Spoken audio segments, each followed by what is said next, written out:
My name is Eric. I grew up in foster care. I was orphaned uh, at childbirth. I was separated from my family, and then uh, a day later, I was placed into foster care. Um, my name, my date of birth, everything was changed when I became a ward of the state. Um, I was adopted later. Uh,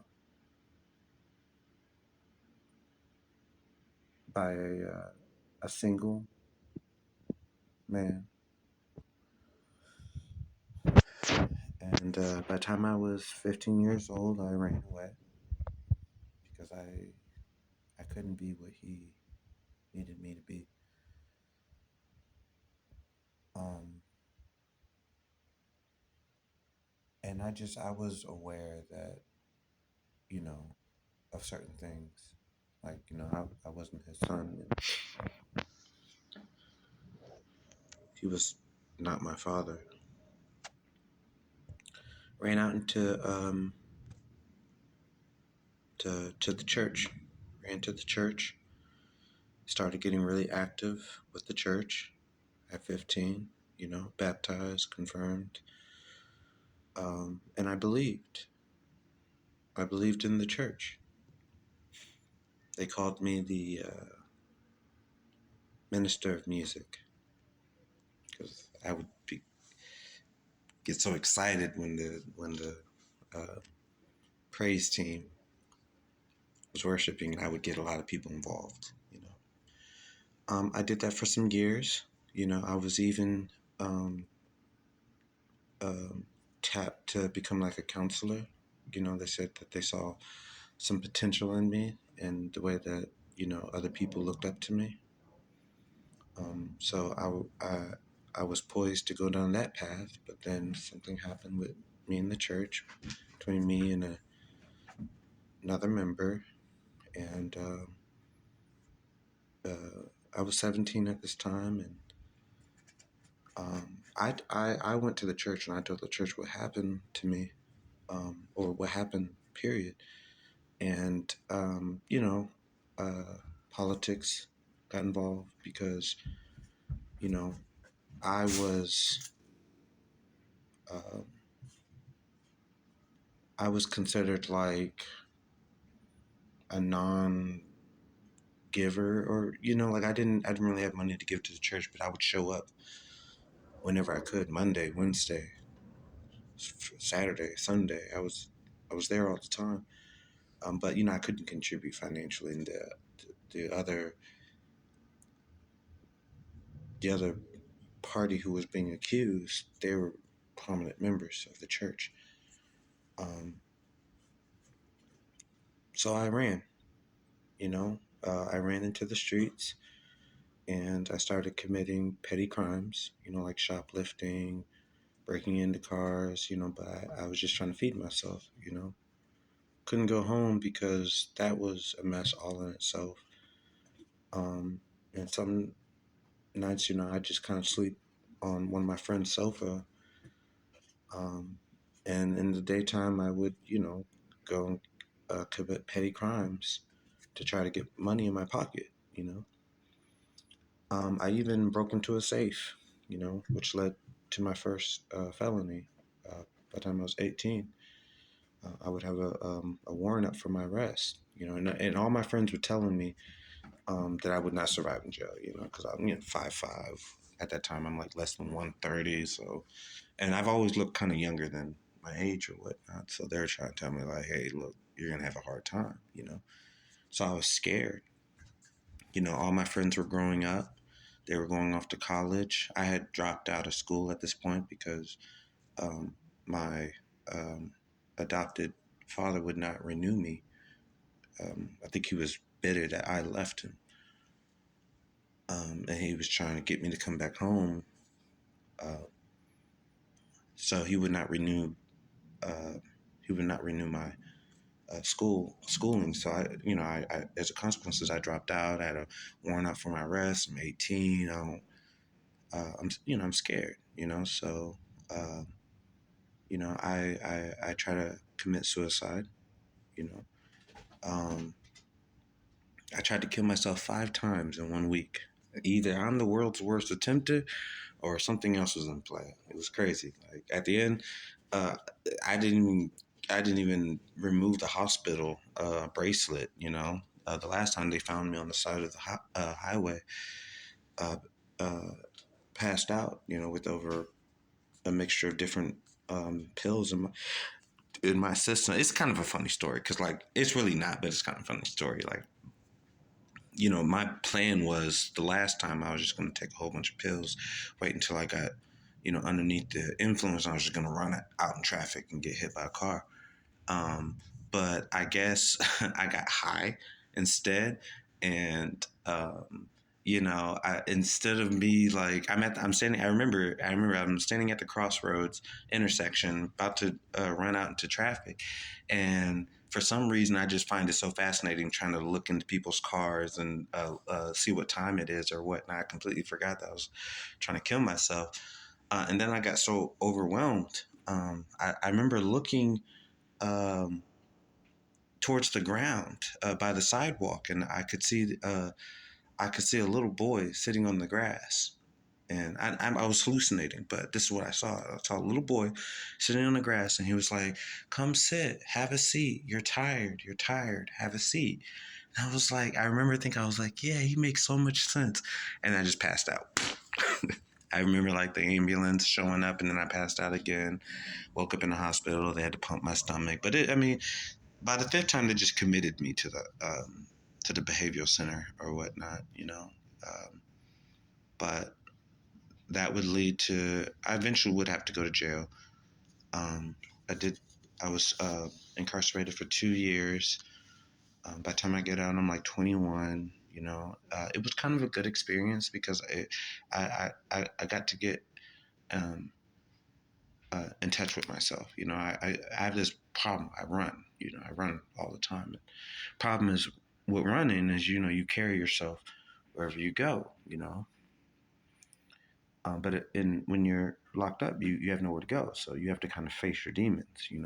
And I realized that um, I deserve to be happy. That I could love somebody. You know, and that's real. Up until that point, that's really been my struggle. Trying to let somebody in or whatnot. But anyways, I would get out of that situation. 21 years old. I'm on the streets. I don't have nowhere to go. Um, and I end up linking with another inmate who we get out at the same time. So I end up just kind of staying with him, and that's how I get introduced to doing fraud. You know, he's doing it, and he's being successful, and he's like, "Look, man, I got something for you." And I want you to do it. So I started doing fraud to make a living for myself. Become so successful at it that it kind of finances my whole life or whatnot. I'm having cars, different places. At the height of it, I had 3 places um, that I was renting out at the same time. I have a relationship, multiple cars, buying uh, expensive gifts for everybody. I had more money than I could actually keep. So it was nothing to do that or whatnot. I did it for years until I started getting. I wanted to get serious with my girlfriend at the time, so we decided to get married. I go buy a ring, and I take her to a nice Italian restaurant on prom night. Not her prom night, but um, she was like one of those romantics. So I proposed to her on prom night. Um, because I was supposed to take her to the prom back some years ago, but I was like I was doing those 2 years or whatnot, so I didn't have a chance. So, anyways, for a minute I was happy, you know. Not that I was doing the fraud or anything like that, but because I was free, you know.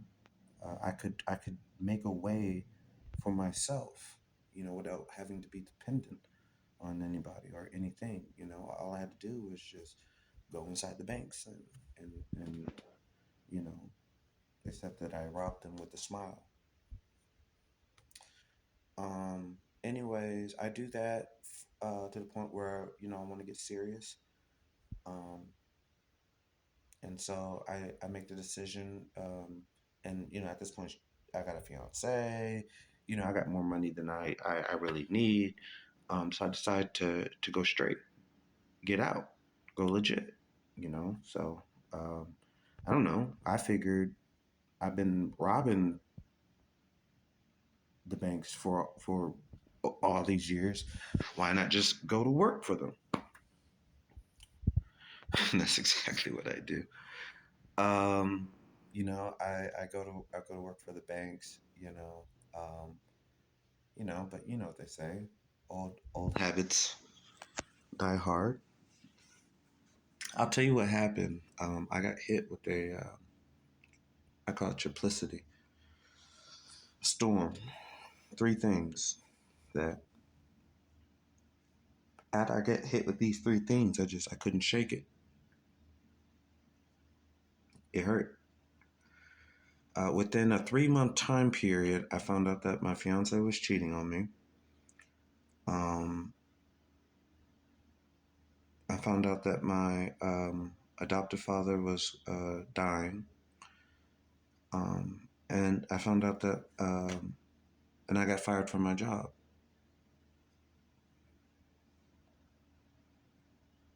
And so I just, you know, I kind of fell into a depression. You know, I ended the engagement. We tried to work things out, but you know, once you cross that line, you know, there's really no going back. You know, you can try to sort things out, but you essentially have lost uh, her faith in you. Um, you know, and then when my adopted father passed away, um, you know, he had left some money or whatnot. Um, and then his family gets involved with it, and I don't even know them like that. You know, we don't.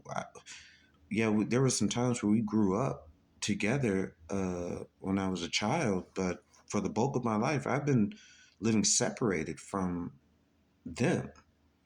You know, and now they were just showing up talking about they had a whole nother will, and you know, y'all know what I'm talking about. It was shit, and I was up against them, and I was alone.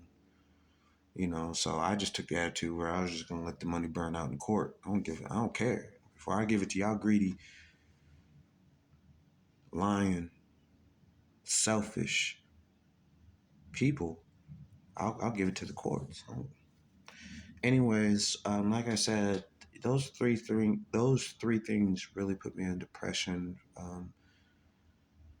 And I kind of gave up. I'm not gonna lie, I just kind of gave up. And I was like, you know, like I'm tired.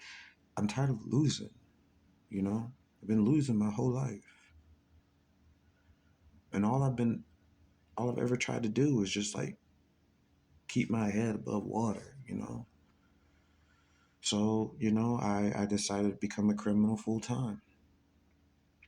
Started doing the fraud vengefully.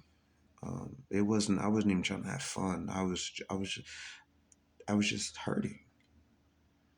People don't get that. Like I wasn't trying to like hurt anybody else. I was hurting, and I didn't care anymore. And I would end up garnishing a state and a federal case against me.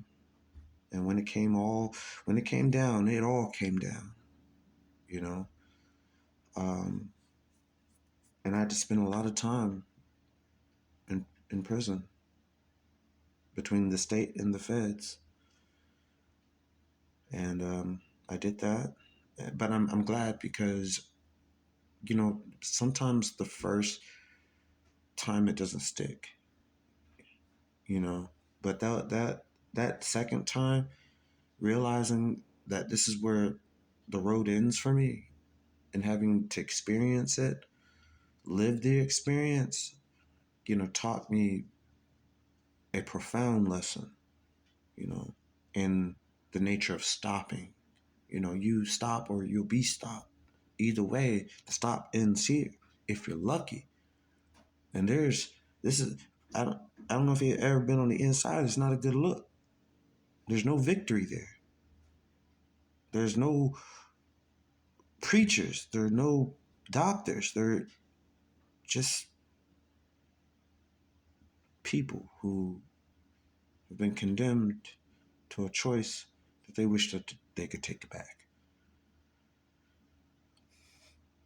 Anyways, I did my time and then I got out, and now I'm kind of starting over again.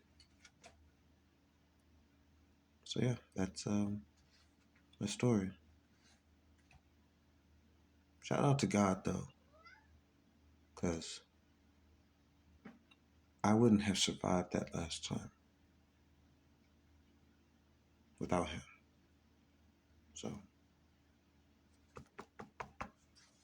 all right, that's my story.